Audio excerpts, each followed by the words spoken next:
Welcome back to Morgan's video blog, Morgan's online blog in video format. Today I'm here to share with you 4 things I learned about writing memoirs. So now that I'm done with the whole back-to-back weekends of writing workshop and writing convention, I can start sharing the notes I took.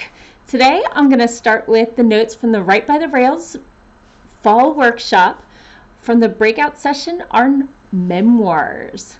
Now, I've never been tempted to write a memoir, but Nancy Kime, the author of Memory Lake, shared with us her experience and made me realize it's not as intimidating as it sounds. So first off, we need to discuss exactly what is a memoir and how is it different from like a biography or autobiography. Well, a memoir apparently is the intersection between memory and story, and it typically focuses on one major event or process in your life.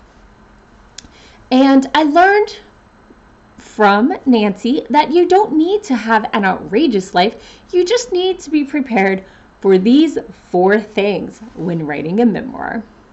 First, reminiscing can be immersive. Be prepared for negative emotions to resurface just as strongly as they did initially. You're going to have to delve into those memories and re-experience everything you went through. Second, deciding on a voice. Are you telling this in the voice of you today or by your younger you voice? Are you adding words of wisdom or experiencing it live? Or maybe you want a dual timeline where you're comparing recent events to ones that happened years ago. You get to decide what works best for your story. Which brings us to number 3, discovering your theme. You can't really know what works best for your story until you know what your story is about, because a memoir isn't just a recitation of events and stories, it needs a theme. You don't need to know the theme when you start writing, but as you edit and polish it, you can often find that there is a theme that ties everything together.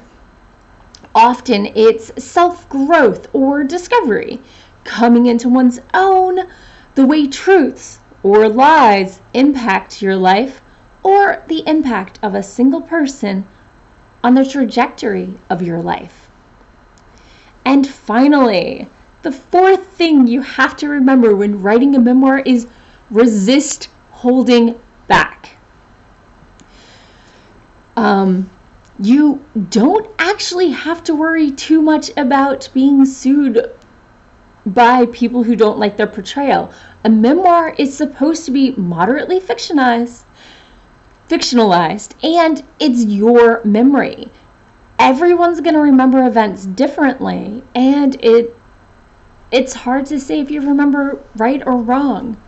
There's a lot less fact checking in memoirs than one would imagine. Also, don't hold back or save the major event for the end as like a surprise twist. It's kind of hard to build up to something so major without it almost feeling anticlimactic.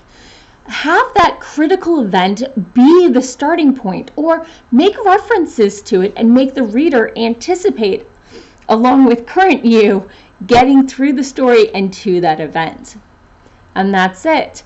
Reminiscing can be immersive, decide on a voice, discover your theme, and resist holding back. Have you ever written a memoir?